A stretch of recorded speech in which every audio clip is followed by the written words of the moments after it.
Hi, I'm Paulk, designer of the Paulk workbench and the Total Station. In my last video, I showed you how I've been edge banding cabinets for a couple of decades. And in this video, I'm going to show you a new method that I've just switched over to.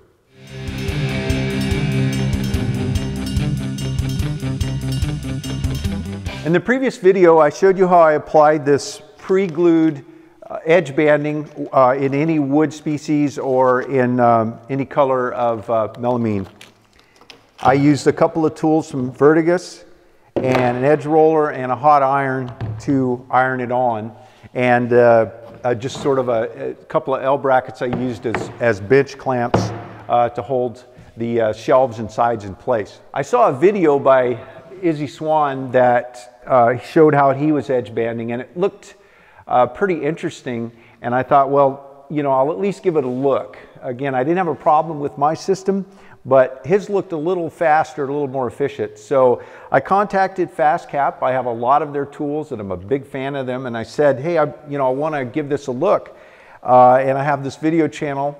Would you be willing to send me, the tools and some edge tape to give it a try? And they said sure. So they sent me this stuff, and I've had a chance to work with it. So I'll show you how it works, and then I'll tell you what I think.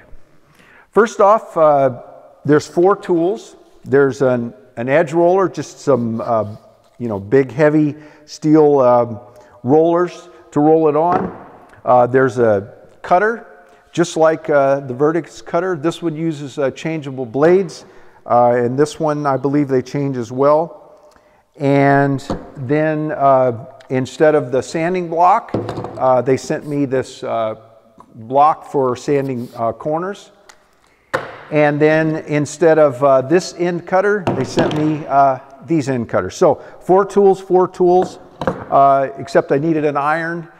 With the other system, I don't need an iron here. Additionally, I could have continued to use my 90-degree clamps that I used before, but they sent me a pair of these clamps that replace those, and so again, I didn't think I needed them, but they sent them, and so I gave them a try, and I actually really like them. So I just took a 3/4 inch board and I permanently mounted them on, spacing far enough apart that I can work with my shorter cabinets all the way to my 42-inch cabinets.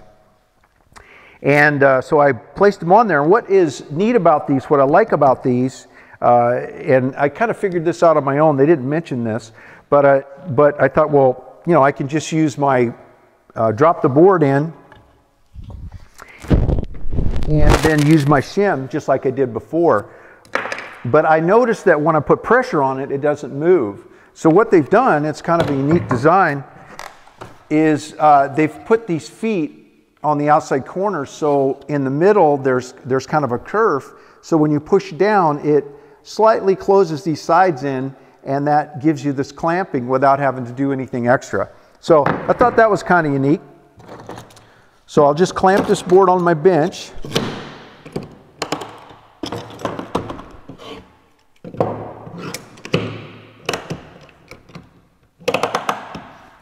I think what I do for my longer cabinets, the ones that are floor to ceiling cabinets, I would make a longer clamping board and maybe add a 3rd one of these so that I could, do those longer boards and hold them end to end.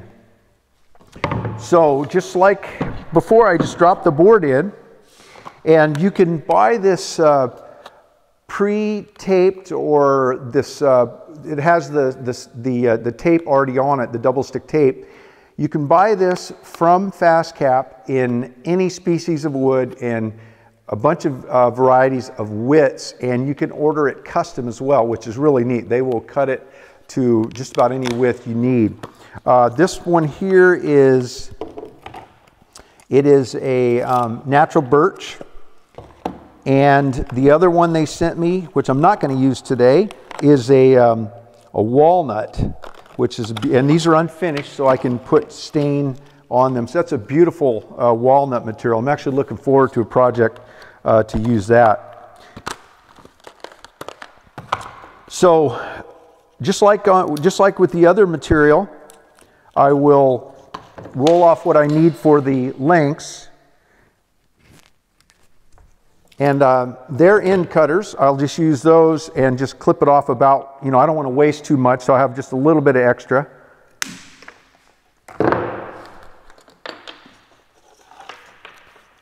This also comes in much bigger rolls. Again, they were sending me this gratis, so I think they sent me the smallest rolls to kind of test it out.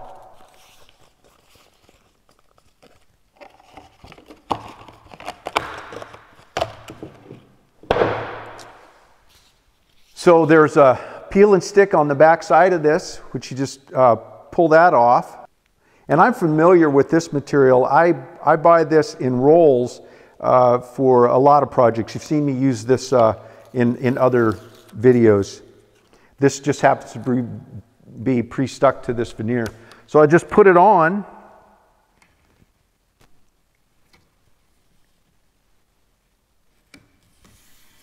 Line it up, and then using their roller, get it good and stuck down. And then with their end snippers, they're kind of a neat design. They're very flat and very sharp. So, and the bias of the cut cuts it perfectly flush. So I just put the pliers right up next to the plywood, hold it flush, clip. Same thing on the other side. Just hold it nice and flat to your material. Clip. And then I'll roll it again.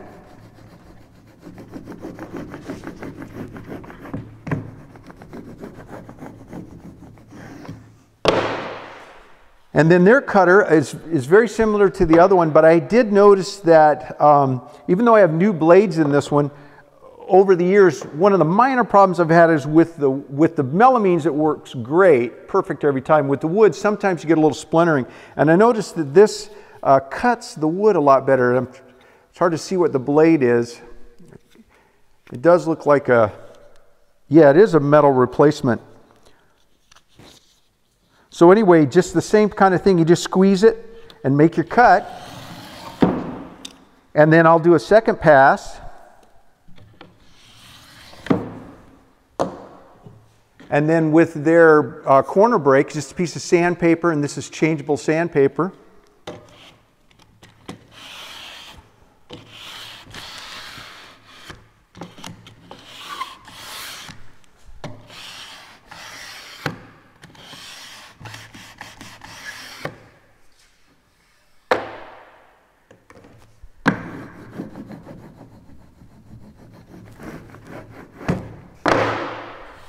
And that's it. It actually looks a little better than the other, actually this side, the other edge that I did, and that's mainly because of this corner break. It puts just a slight rounded on that edge there, and it makes it look really nice. So I think it's a little faster. It takes out the issue of getting the iron to the right temperature and also running it at the right speed so you don't overheat the glue or underheat the glue. You're not really worried about that. To activate this, you just peel on the back off, peel, stick, roll it down, trim the edges, and move on to the next piece. So I don't have nearly as much time with this as I do with the other, but at this point I'm going to switch over to it. It's just as cost effective, and it may be a little bit faster, and it again I don't need to have the iron, which is a nice plus. So I've shown you two methods. Check the other video out. I can recommend that. I can also recommend this. I think if I make some videos in the future building cabinets, you'll be seeing me use this FastCap pre-stick edge banding and their tools. So thank you, FastCap, for providing these, and thank you for watching. If you like these videos, be sure to subscribe, like them, share them with others. And if you want a set of workbench plans to build one of these workbenches for yourself, click on the link in this video. Thanks for taking the time to watch. Have a great day.